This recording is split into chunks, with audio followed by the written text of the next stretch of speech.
Salut tout le monde, c'est Ginji, on se retrouve pour un bilan de cette année, donc bonne fête à tous déjà en avance, au cas où je ne vous ai pas dit, et on va faire les questions, le bilan rôliste qui avait été émis par de nombreuses personnes, donc je vais le faire et je vais en profiter pour vous faire un petit peu un bilan de cette chaîne, bilan rôlistique, tout ça, donc voilà.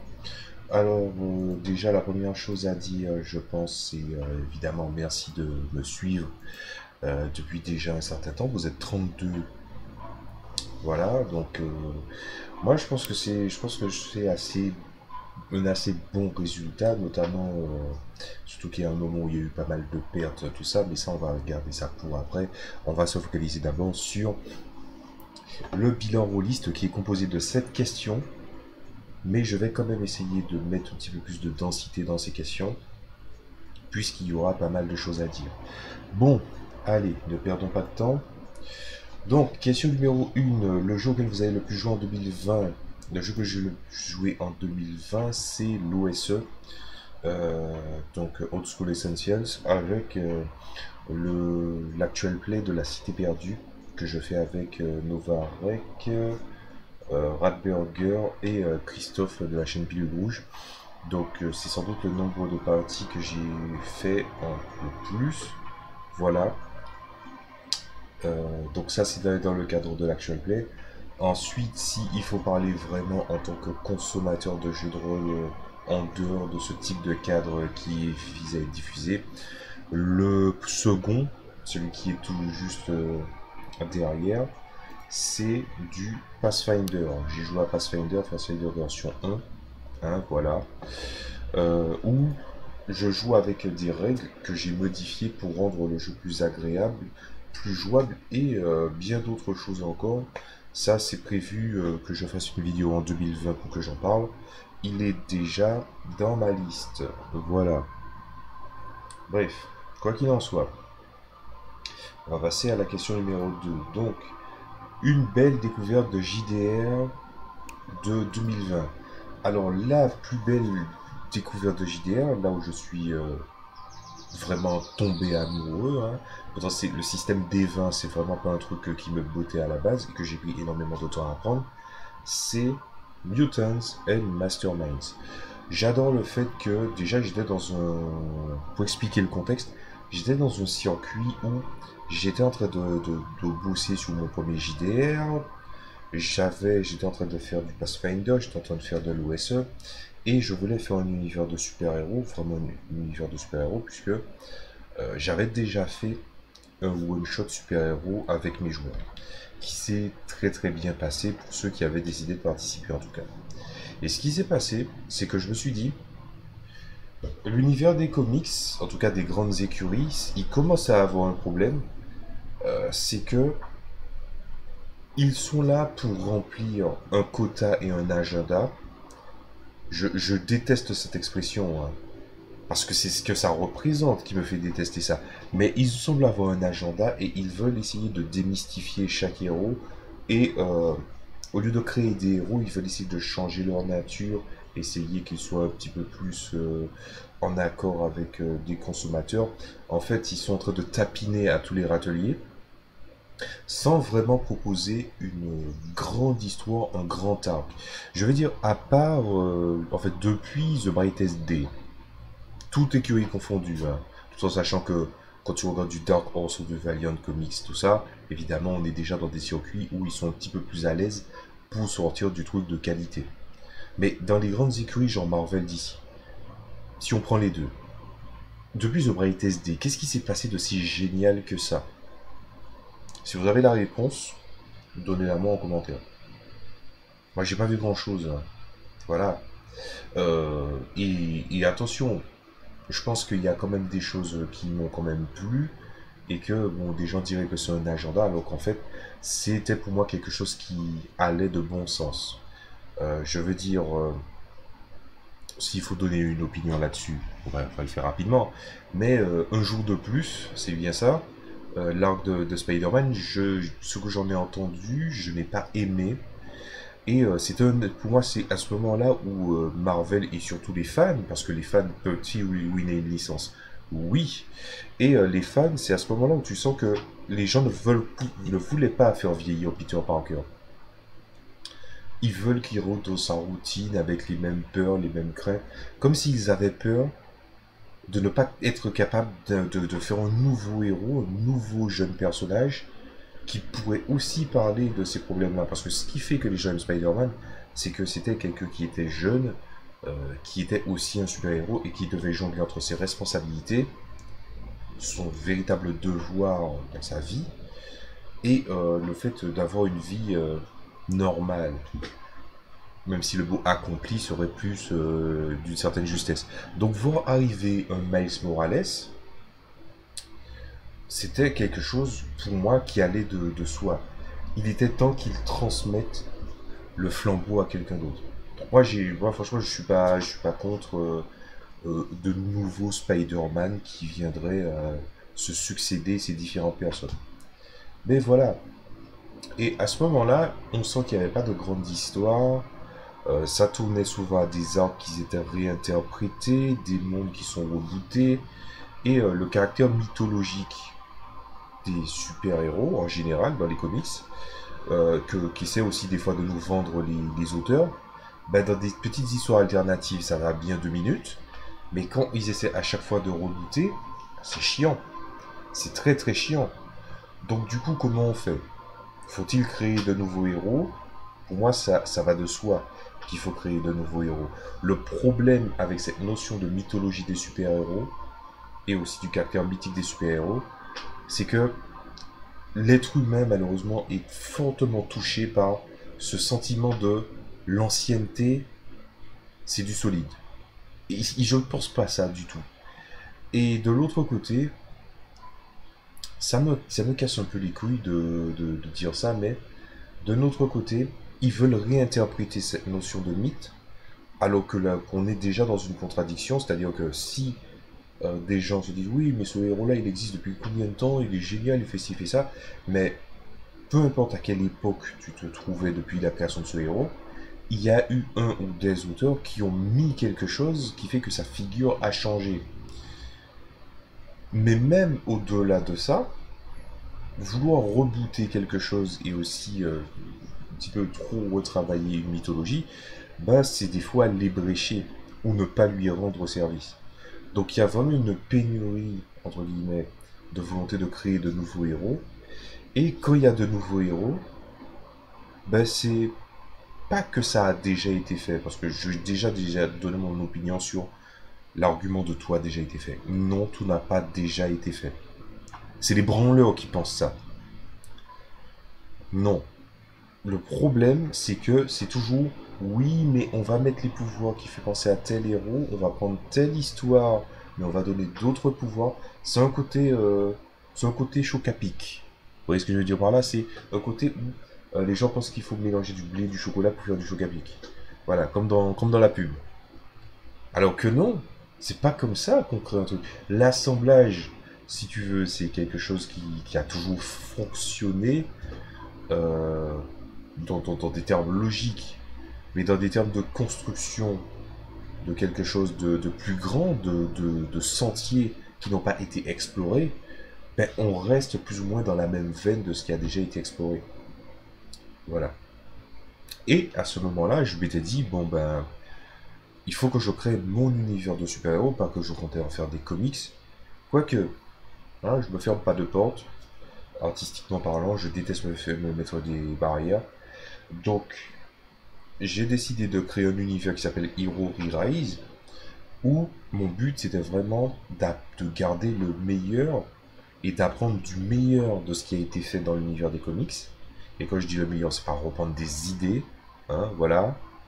C'est vraiment reprendre ce qu'il y avait de très très bon dans la logique de construction d'un univers, d'un super-héros, des différentes composantes des différentes ères, et donc de créer des alternatives de tout ce qui est un héros ou un super-héros pour faire un univers qui sera finalement rassemblé et dont les PJ, puisque oui c'est du jeu de rôle, pourront interagir avec.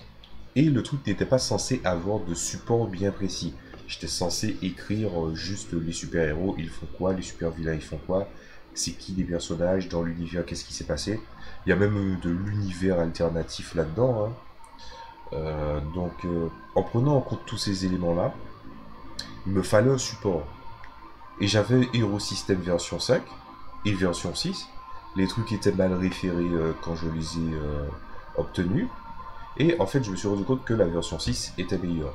Mais sauf que ça fonctionne, hein, Hero System version 6. Mais c'était un poil trop complexe s'il s'agissait de créer des héros vite. Quand moi je joue à mon premier JDR, je crée le premier JDR que j'ai créé, quand je dois créer un personnage, je dois le créer vite. Et la fiche de race, certes, elle prend énormément de temps à créer, à être créée. Mais quand je dois créer un personnage, je sais exactement comment créer un personnage. Et surtout comment créer un personnage qui est crédible, qui sera utile à l'histoire tout de suite.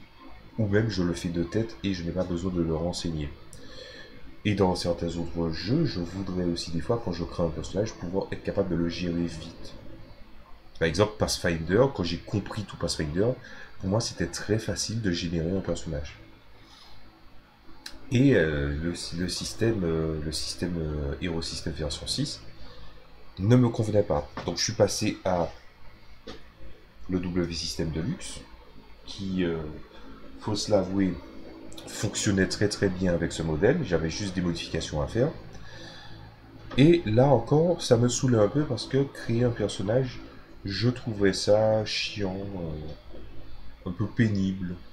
Je dois avouer, parce que je devais penser à l'équilibrage. Puis, tandis que j'avais acheté True20 et que je ne comprenais pas un petit peu ce que j'avais sous les yeux, j'avais aussi vu Mutant Masterminds qui me faisait déjà de l'œil depuis 2019. Et bien, ce qui s'est passé, c'est que j'ai acheté une bonne partie de Mutant Masterminds et je me suis rendu compte que True20 et Mutant Masterminds, ben, c'était créé par le même designer, c'est-à-dire Steve Kenson et un ensemble de gens. Surtout que True20 est le descendant de Mutant Masterminds. Voilà. Même si y en a un qui te dit oui, on peut te faire jouer dans différents settings, et l'autre qui te dit c'est du setting, l'autre te dit c'est du setting de super-héros. En fait, tu peux très bien jouer du Mutant and Mastermind dans un setting, dans le setting de ton choix. Voilà, c'est juste qu'il y aura des éléments qui diffèrent vis-à-vis des autres jeux de rôle dans ce qu'ils proposent. Ça sera peut-être une vidéo pour les prochaines fois. Bref. Quoi qu'il en soit, c'était Mutant Mastermind la véritable claque. Mais il y en a un deuxième. En fait, il y en a plein qui m'ont claqué pendant l'année 2020. Il y a Mutant Mastermind, il y a True20, parce que True20 et les deux œuvres sont intelligemment écrits et m'ont suffisamment inspiré, donc ça, on va en parler après.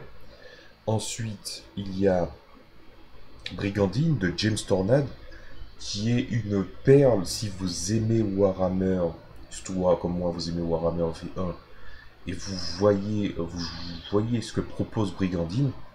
Ah, mais c'est juste une tuerie. Ça doit être un must-have dans votre ludothèque.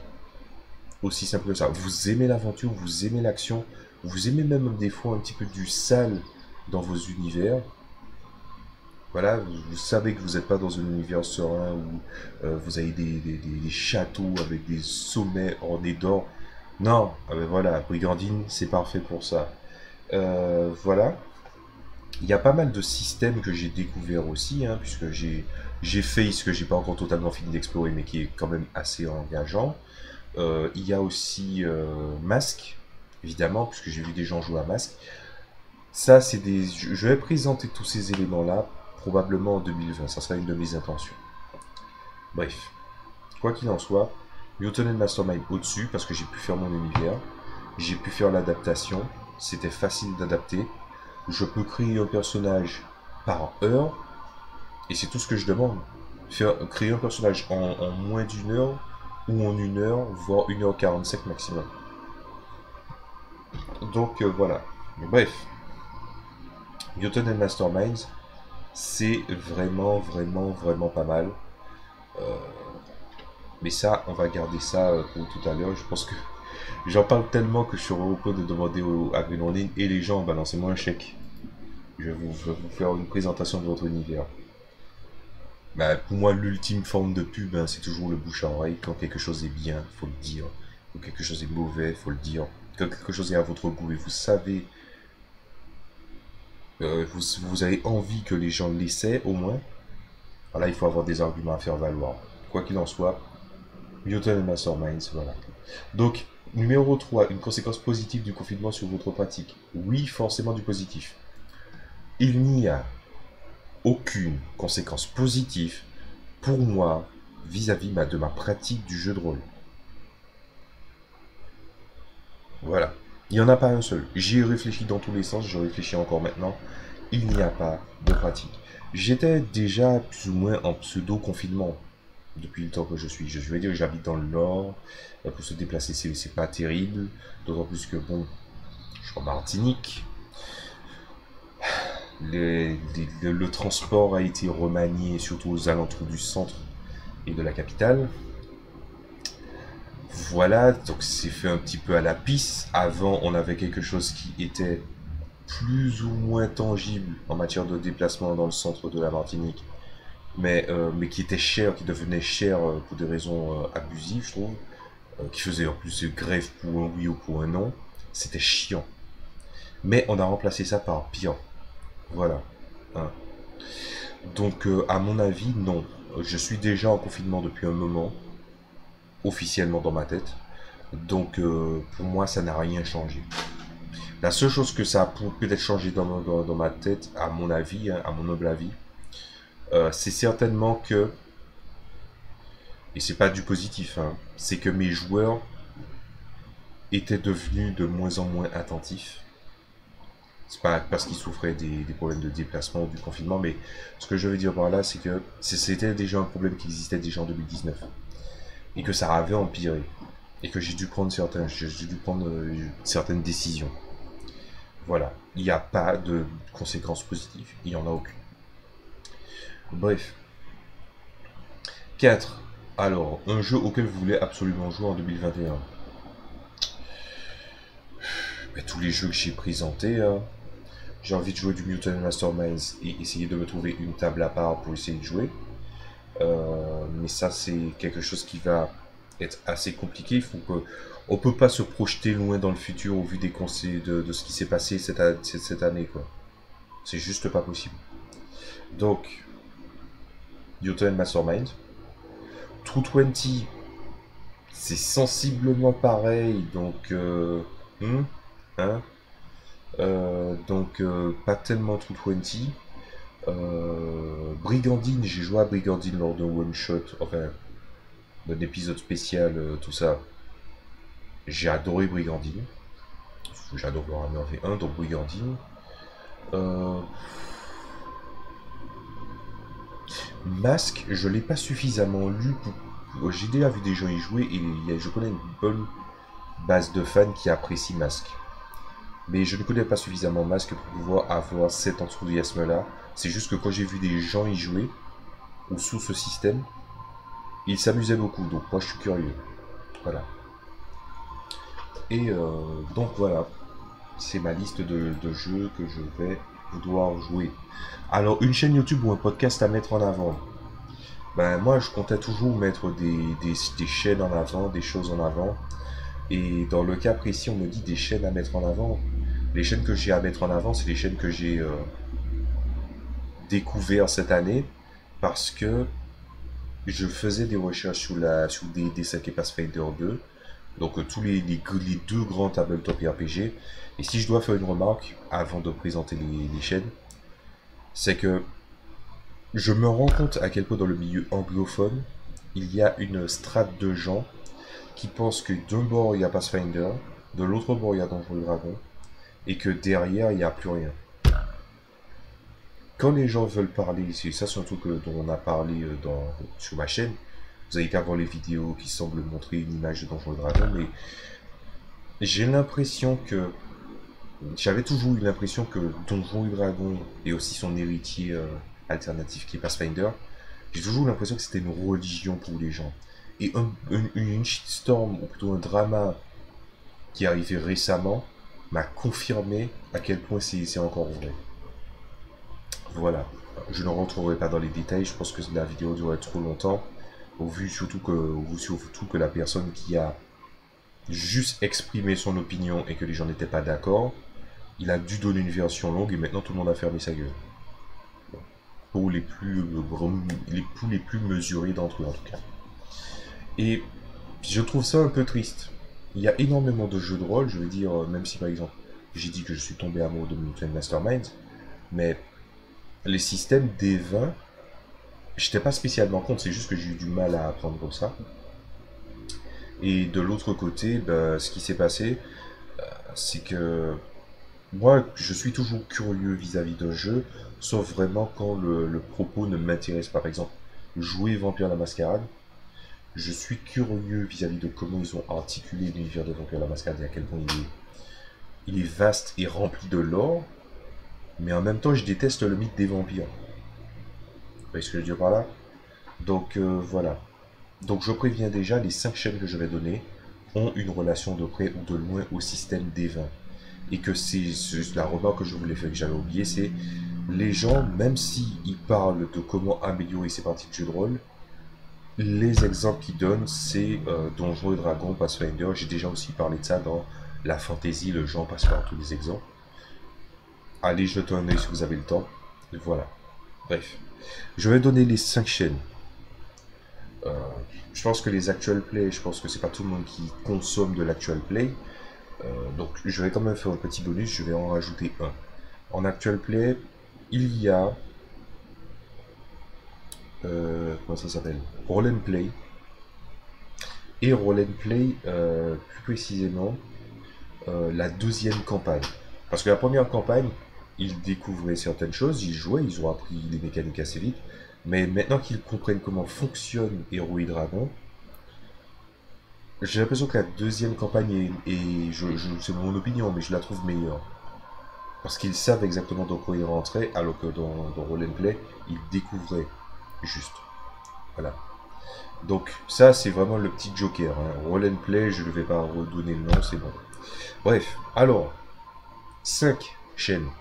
Donc, Matthew Colville, j'adore ce qu'il fait, j'adore sa façon de s'exprimer. Il est clair, net, simple, précis. Il parle de comment gérer les parties. Tout, comme je rappelle encore une fois, les 5 chaînes que je vais donner ont un lien avec Pathfinder ou Donjons et Dragons. Mais qu'ils s'en servent en tant qu'exemple, mais ce qu'ils disent soit assez pertinent pour être utilisé dans les autres JDR. Voilà. Donc Matthew Colville, j'adore sa façon de s'exprimer, j'adore comment il gère les explications, tout ça. Il y a aussi le fait que il m'a permis de revoir mon opinion sur pas mal de choses, notamment sur les alignements et sur la notion du bien et du mal dans le jeu de rôle. Voilà. Euh, Ça, c'est quelque chose qui est assez bon. Voilà. Ensuite, c'est O2B A Great GM, qui est aussi très très bon aussi dans son genre, qui est un petit peu plus concis, voilà, que Matthew Colville, mais qui fait largement le taf aussi. En même temps, il parle surtout du fait, évidemment, de comment être un meilleur MJ, un meilleur joueur. Et ça, c'est toujours quelque chose qui m'intéresse. Je parle des deux facettes et qui me motive assez de me renseigner un petit peu sur la question. Après, il y a aussi le Dungeon Dudes, qui sont deux amis qui gèrent une chaîne où ils parlent de Donjons et Dragons.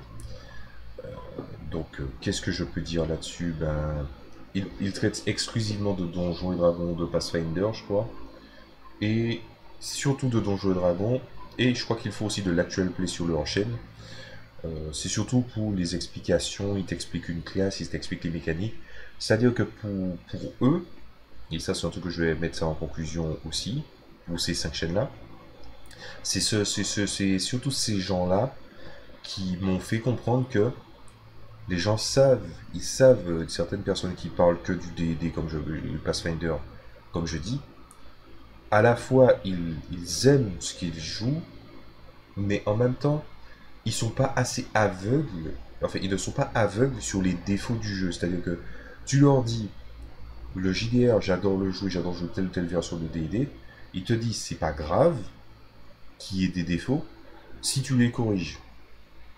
Voilà. te dit j'adore jouer dans ces configurations-là, et ils inventent des règles et ils essaient de s'ajuster. Voilà, c'est des gens qui ne sont pas aveugles et qui comprennent aussi un truc assez important. Ils comprennent aussi ce simple fait que beaucoup de gens, de ce que j'avais vu dans les commentaires de leur chaîne et aussi des autres chaînes en question, n'ont pas l'air de comprendre. Et c'est un problème que j'ai eu il y a un an de ça avec quelqu'un quand j'en avais parlé sur le net.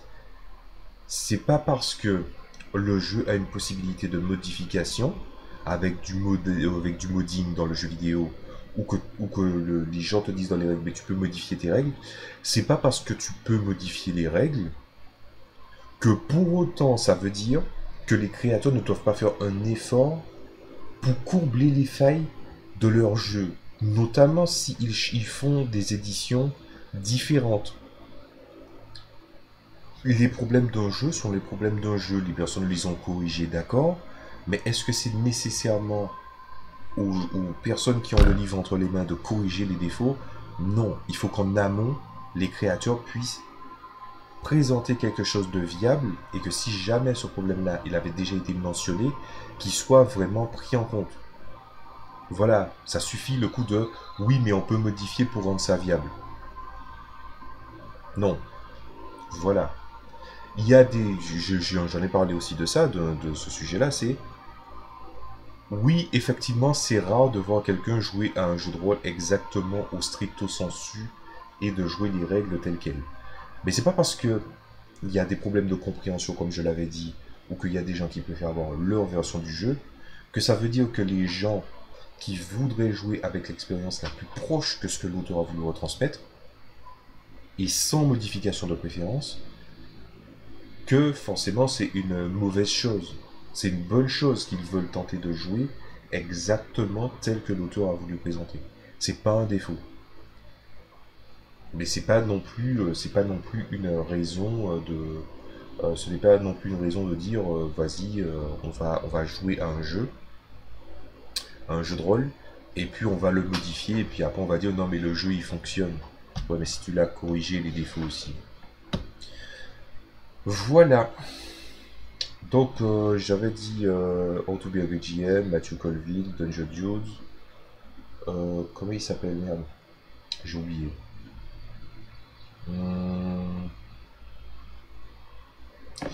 Alors là, je pense que Tekken 20 avec Cody, évidemment. Voilà. Alors, toutes les chaînes que je mentionne là sont anglophones.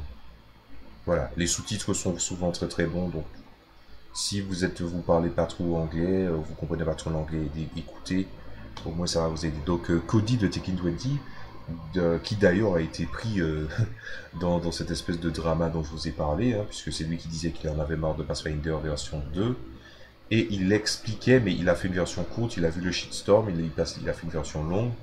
Je vous conseille ces vidéos parce qu'il traite évidemment de pas mal de JDR, de scénarios et de pas mal de choses existantes. La seule chose que j'aurais à dire, c'est que ces vidéos sont plus digestes que les autres dans la manière de s'exprimer. Mais ce qu'il dit souvent est assez pertinent. Bien que je pense qu'il devrait essayer un peu de penser un petit peu moins, enfin pas comme un commercial, je déteste ce mot, mais essayer de penser un petit peu moins en fonction du côté pécunier finalement des personnes qui en fait finalement s'agglomèrent autour d'un JDR ou d'un hobby ou d'une franchise. C'est-à-dire que c'est pas nouveau, hein, les fans de D&D ou les gens qui sont vraiment des gros défenseurs de D&D, ils reçoivent des livres gratuitement. Voilà. Ah ben, il faut essayer de se sortir de ce prisme-là. Je pense que Donjons et Dragons a suffisamment fait ses preuves pour que quelqu'un puisse en parler s'il en a envie, qu'il ait acheté le livre ou qu'on lui ait fourni le livre. Est-ce que tu peux dire qu'il a été biaisé? Je pense que par défaut, vous vaudrait mieux penser que oui. Mais il faudrait peut-être penser dans des aspects un peu moins commerciaux.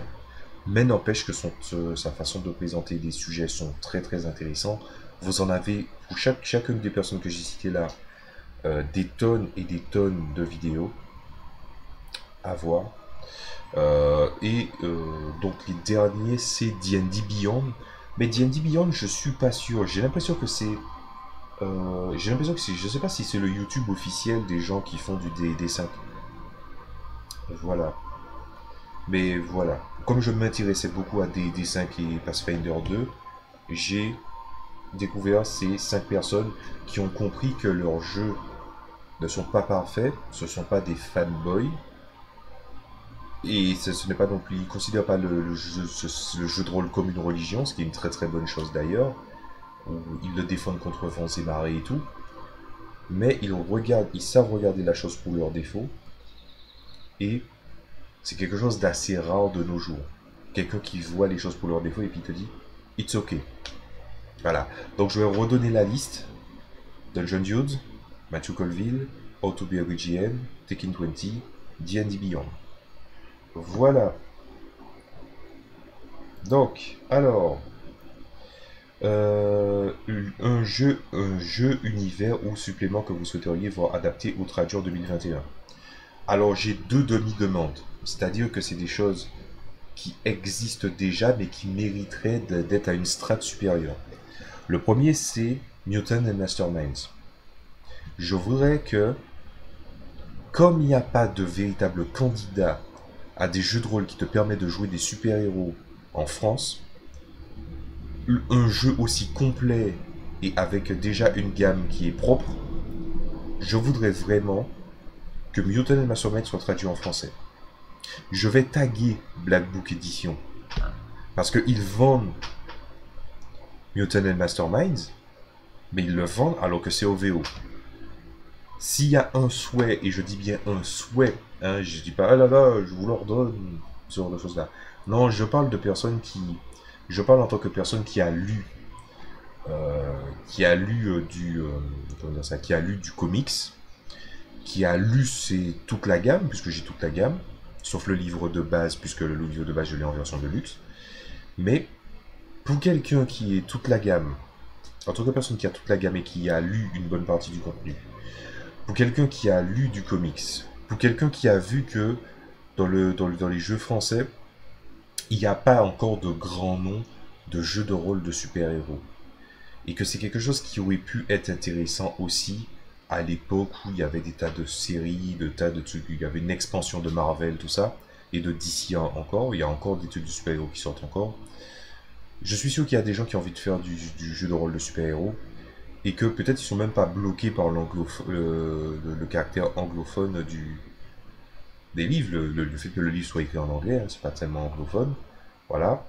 Mais en tout cas, le fait d'avoir le livre en anglais, c'est une bonne chose, mais je sais que ça c'est un mythe que les anglophones aussi ont envie de lancer sur les Français, c'est-à-dire que les Français ne font pas d'efforts en anglais. Ce n'est pas du tout ce que j'ai observé. Les gens sont très très forts en anglais de nos jours. Voilà. Peut-être qu'ils sont tombés sur des jeunes qui étaient des cancres, mais voilà, des jeunes touristes qui étaient des cancres, voilà. Mais en tout cas, si j'avais une demande à faire à Black Book Edition, c'est éditer, essayer de faire une demande pour pouvoir éditer Mutant and Masterminds en français. C'est une demi-demande, c'est un demi-souhait. Voilà. Et pourquoi Black Book? Ben, c'est parce que Black Book, pour moi, c'est quand même quelque chose de qualité, hein, voilà. Donc, je suis sûr qu'ils seront capables d'adapter, de retranscrire les textes, puisque ce qui est bien dans le texte, c'est pas seulement que c'est traduit au stricto sensu, c'est que les gens comprennent quel était l'esprit de chaque livre quand ils présentaient les choses. Et ça, ils savent le faire. Black Book Edition. Bref, quoi qu'il en soit, l'autre demi-demande, c'est quoi? C'est qu'il y a un système avec... il y a Star Trek Adventure, qui est un jeu récent, qui utilise un autre système. C'est quoi le système qu'ils ont dit déjà? C'est Edge. Si je me trompe, n'hésitez pas à me le dire. Pour Star Trek Adventure, j'ai une demi-demande, mais ça c'est un demi-souhait, c'est que ils fassent un supplément Star Trek Discovery pour Star Trek Adventures. Alors ça c'est quelque chose d'assez spécial, puisque bon ben, je veux dire, les Star Trek ont un véritable problème avec leur fanbase, c'est qu'à chaque nouveau Star Trek, les gens râlent. Ah oui, mais gna gna gna, mon ancien, ma version c'est la meilleure. Vous voyez, c'est ce qui a passé pour les Star Trek de Abrams. Et puis pour Star Trek Discovery maintenant. Même si pour Star Trek Discovery, je suis plus amené à comprendre parce que c'est vrai que, hein, encore une fois, hashtag agenda, mais l'histoire, les personnages présentés sont excellents. C'est un petit peu plus centré vers le divertissement, un petit peu comme l'était, pas dans la même tranche, pas dans la même magnitude, mais un petit peu comme celui d'Abrams, c'est-à-dire pour rendre Star Trek regardable pour les gens qui voyaient un truc beaucoup trop, peut-être beaucoup trop intellectuel dans la tête des gens. Je crois que c'est ça le problème avec Star Trek, alors que Star Trek n'est pas si centré sur le côté intellectuel, mais il y a un rapport de l'empathie, de la logique. Voilà, c'est vraiment une aventure assez spéciale, Star Trek, qui a inspiré beaucoup d'autres choses.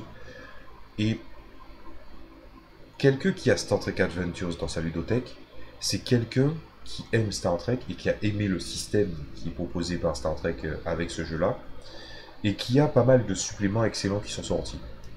Et pourquoi le supplément qui couvrirait Star Trek Discovery, c'est parce que peut-être que Star Trek Discovery, et ça va peut-être choquer des personnes, surtout les fans de Star Trek, mais à un moment les gens, il faut arrêter. Star Trek Discovery peut très bien être une porte d'entrée pour les gens pour découvrir l'univers de Star Trek. Et un supplément qui se passe dans cet univers-là, dans cette série-là, serait quelque chose, une bonne porte d'entrée, puisque de toute façon, qui irait acheter le livre, ce supplément-là?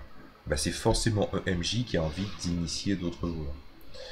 Donc, pour moi, voilà mes deux demandes. C'est Mutant Mastermind en version française, et aussi un supplément Star Trek Discovery pour Star Trek Adventures. Voilà. Donc, la dernière question, raconter maximum en 3 phases votre meilleur souvenir de JDR de l'année. Mon meilleur souvenir en 3 phases, ça va être compliqué, hein, mais je vais essayer. Dans la campagne de Pathfinder que j'ai faite, notre campagne n'aura duré que 5 sessions. Parce que les joueurs, mes joueurs avaient hâte de revenir à mon premier JDR. Ça, c'est un truc dont on va parler un petit peu vers la fin. Ah, mais on est déjà à la 7ème question, donc on peut le faire. Je vais être très bref là-dessus, mais s'il y a un défaut par rapport à mon premier JDR que je suis en train de créer, c'est que à ma table, il a toujours occulté tout le reste. Les autres jeux de rôle que je suis en train de créer, les jeux de rôle du commerce que j'avais envie de jouer, et les systèmes que j'avais créés pour des jeux amateurs. Tout. Absolument tout. Et cette campagne était géniale parce que j'ai pu interpréter un personnage féminin qui avait vraiment une histoire très très riche. J'avais envie de faire quelque chose de très très riche avec les milieux de Pathfinder. Et c'était un univers fractal qui était utilisé dans un de mes one-shots. Et cet univers fractal, c'était bien de la découvrir en dehors du cadre de on va sauver le monde, mais plutôt on a une grande tâche à accomplir. Et qu'une fois cette tâche accomplie, mon personnage qui ne souhaitait que des choses assez simples, en se disant, enfin pas des choses assez simples, mais des choses assez dures à atteindre, en se disant que de toutes les façons, ça lui prendrait énormément de temps de devoir l'avoir, en ayant pris la décision d'aider certaines personnes, malgré le fait qu'elle avait arrêté de faire confiance aux gens, elle a pu obtenir ce qu'elle voulait. Voilà. Son but, c'était qu'elle voulait un bateau de certains pays, fabriqué par un certain pays, parce que c'était des gens qui étaient vraiment des constructeurs navals de certains niveaux, quoi. Et elle se dit, son but c'était d'avoir un bateau et un équipage pour voir le monde. En faisant sa mission de base, elle a obtenu une brigandine, qui est un très très bon début.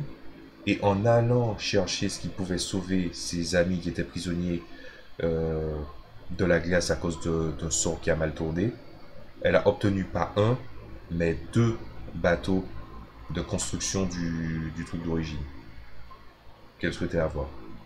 Et elle en est sortie avec 3 bateaux à la fin de la campagne. C'est mon meilleur souvenir de jeu de rôle. Voilà. Bien, maintenant on va faire la partie la plus la plus chiante. On va parler un petit peu du bilan de cette année. En 2020, j'ai posté pas mal de vidéos sur ma chaîne. J'ai de plus en plus d'abonnés. Merci d'être là. Je compte parler de pas mal de sujets, c'est juste que j'ai pris certaines distances vis-à-vis de certains sujets, notamment pendant le mois d'octobre. Ouais, je crois que c'est fin septembre, début octobre. J'avais fait des recherches sur des parties, et même un peu avant novembre. J'avais fait des recherches sur des parties de comment ça se passe, des expériences des gens, des choses qu'ils voulaient raconter. Je voulais me mettre à jour sur ce qui se passait aux autres tables des gens. Et j'ai découvert un truc, c'est que je voulais parler des joueurs de jeux de rôle, surtout des joueurs de jeux de rôle qui sont exclusivement joueurs, qui viennent des fois gêner la campagne, même s'ils ils n'étaient pas des gens qui étaient... Ils sont disruptifs, mais pas parce qu'ils ont envie de l'être, mais par les personnages qu'ils interprètent et qu'ils ne vont pas, soit pas jusqu'au bout, soit qu'ils ne savent pas gérer leur personnage. Ou encore, je voulais faire même un sujet sur les loups solitaires, comment les jouer, parce qu'il y a bel et bien une manière de les jouer, c'est juste que je dois mettre le texte en forme. Et ce qui s'est passé, c'est que ça m'a dégoûté. J'ai vu des témoignages très de trucs, tu te dis non mais c'est pas possible. Mais il y a un autre truc qui s'est passé, c'est que il y a un côté pervers qui a commencé à naître depuis déjà pas mal d'années, et je veux le souligner, c'est les gens, ils veulent raconter leurs aventures, mais les gens ils racontent leurs aventures, leur expérience pour savoir quoi faire pour les marches à suivre. Alors que maintenant c'est devenu quelque chose de un petit peu de quelque chose de communautaire, quelque chose de presque socialo-centré, je dirais. C'est-à-dire que les gens veulent te raconter de mauvaises histoires et ils veulent qu'il y ait de mauvaises histoires qui leur arrivent pour pouvoir le raconter sur le net. Ils veulent du drame, ils veulent dire oui, j'ai une mauvaise partie, essayer de ressentir quelque chose par rapport à moi, de l'empathie, ce genre de choses-là. Il y a un effet pervers qui est sorti. Je ne mâcherai pas mes mots là-dessus. Et quand j'ai lu tous ces trucs-là, je me suis dit, il y a déjà des gens qui font de la mauvaise pub au jeu de rôle. Ou à des gens. Et probablement qu'au fur et à mesure du temps, même s'il y a un peu de pourcentage de chance de personnes qui viendraient s'avancer en disant ouais mais les joueurs ne sont pas comme ça. Oui, mais s'ils ont peur d'être comme ça aussi, ils voient des signes qui pourraient les mener à pouvoir faire ça. Ça pourrait faire beaucoup plus peur et beaucoup plus de mal au JDR. Je pense que c'est quelque chose d'assez... c'est plus le fond que la forme qui me dérange. Parce que la forme, elle te dit quoi? Raconter quelque chose qui s'est mal passé au niveau de ta tablée, c'est pas si mal en fait, comme principe. Ça te permet de te rattraper. Mais il y a aussi certains événements récents. Je crois qu'il y a eu récemment, cette année, quelqu'un qui avait quand même une certaine réputation dans le milieu du jeu de rôle et qui a fait une convention. Il y a eu une certaine méprise lors d'une scène et que la X-Card n'a pas été utilisée par la joueuse, je crois, c'était une joueuse, et que du coup elle s'est précipitée pour aller raconter ce qui s'était mal passé, alors qu'il y avait la X-Card et il y avait le débriefing qui est toujours dans les conventions, en fin de convention, il y a souvent un débriefing pour expliquer ce qu'ils ont pensé du jeu de rôle et qu'elle n'a rien dit. Résultat, le mec était tellement dégoûté qu'il est peu probable qu'il se remette à faire du jeu de rôle. Il était en plein actual play, il a quitté, et il a décidé de tout laisser tomber concernant le jeu de rôle. Et ça m'a fait un peu chier en fait.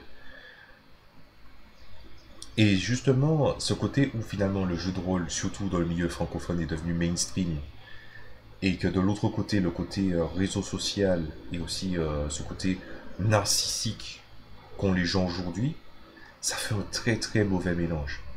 Donc moi je me suis dit, est-ce que je vais m'imposer de parler des joueurs qui peuvent être destructifs sans le vouloir. Ça m'a dégoûté. Je sais pas si je vais le faire.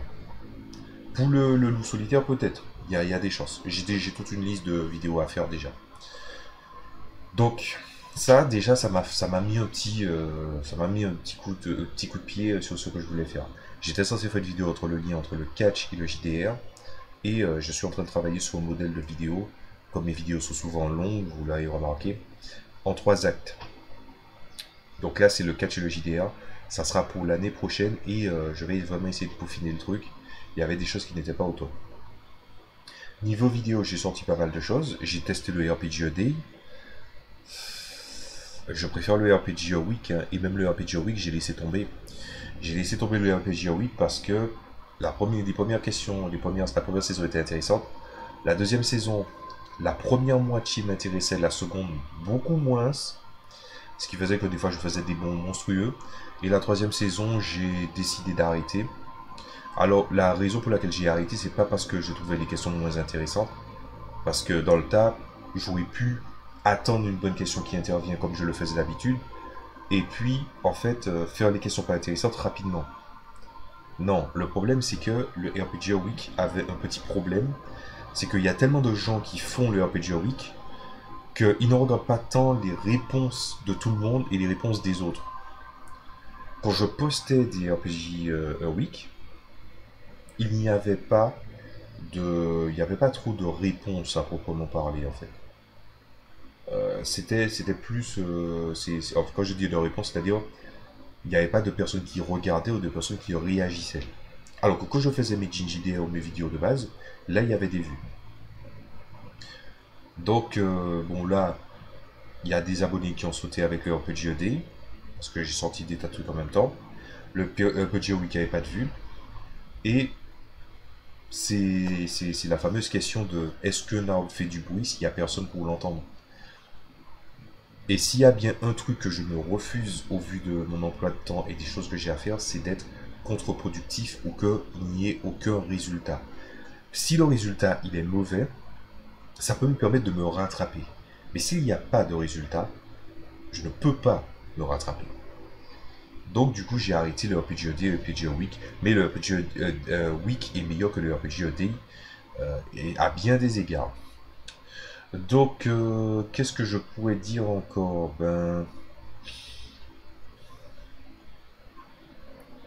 Pas mal de vidéos, j'ai fait aussi pas mal de vidéos sur des sujets qui me tenaient à cœur, qui n'ont pas été vus. Voilà, mais bon, ça c'est le jeu Ma Pauvre Lucette. D'ailleurs, je vais venir l'année prochaine avec un truc que je pense que je vais essayer de faire chaque année.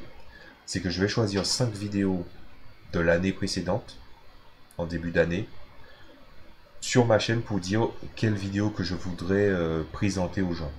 Et c'est pas les vidéos que je voudrais absolument que vous regardiez, mais parce que je pense que c'est peut-être les 5 vidéos les plus importantes.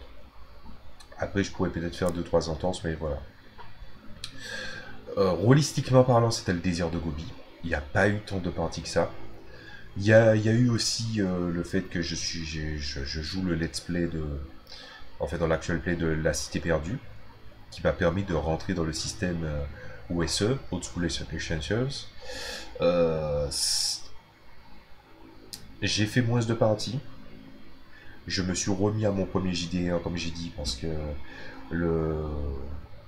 Voilà, il a toujours occulté tout le reste, donc Pathfinder, on était arrêté à une conclusion qui avait déjà des allures de conclusion, donc c'était pas bien grave.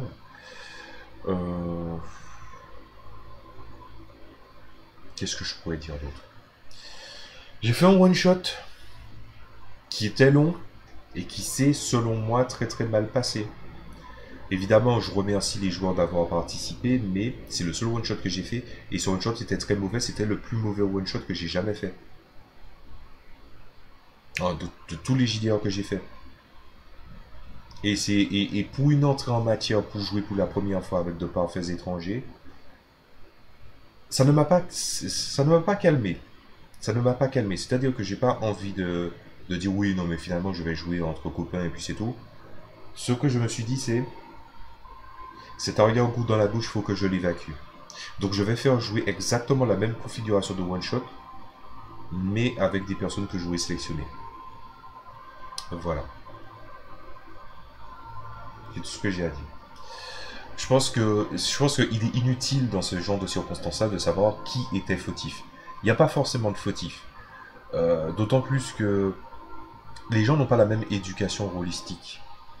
Et attention, c'est pas un gros mot pour dire oui, il y a une espèce de notion d'élite. Non, ça n'a rien à voir. Ce que je veux dire, c'est que dans ta façon de présenter une scène, de la jouer, de l'interaction des personnages, du temps de réponse, il y a une éducation qui est faite au fur et à mesure de ce que tu fais, qui n'est pas dit explicitement, qui est plutôt là implicitement, mais qui fait que c'est tellement différent d'une personne à l'autre que ça, plus les autres configurations, que les gens sont pas à l'aise avec tel jeu parce qu'ils, je sais pas, ils le trouvent crunchy, ou le fait que les personnes, ils étaient fatigués, tout ça, ça peut être une composante d'une mauvaise partie. Mais une mauvaise partie est une mauvaise partie.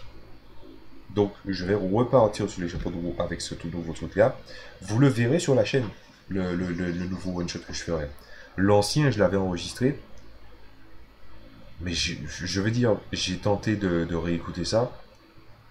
Ah, mais je l'ai clairement dit à mes joueurs. Hein. Pas les joueurs du one-shot. S'ils voient la vidéo, ils voient la vidéo. Pour moi, c'est pas dérangeant. D'autant plus qu'on a eu le temps de parler de ça et de débriefer. Quand il y avait le temps. Mais moi j'ai dit à mes joueurs, non mais les gars, je suis mort pour vos péchés. Parce que c'est rare que dans le jeu de rôle, j'ai des ratés. Je peux faire des erreurs, mais avoir des ratés, là c'est juste, c'était juste monstrueux. Donc, je vais revenir avec un one shot par rapport à ça. Et cette erreur-là m'a beaucoup appris. Parce que j'ai regardé, j'ai réfléchi, j'étais resté dans un coin, j'étais en train de me dire mais qu'est-ce que je voudrais, ce que j'attends. Mon premier JDR aussi, il y a eu des changements, comme par exemple le fait que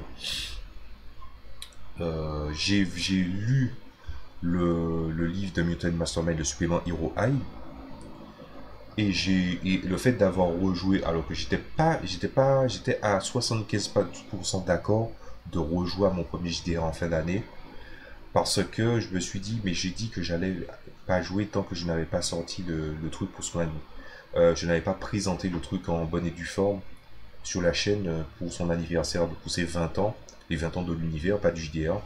Le JDR, il aura probablement 10 ans. En tout cas, dans son élaboration, ça m'aura pris 10 ans pour élaborer le système.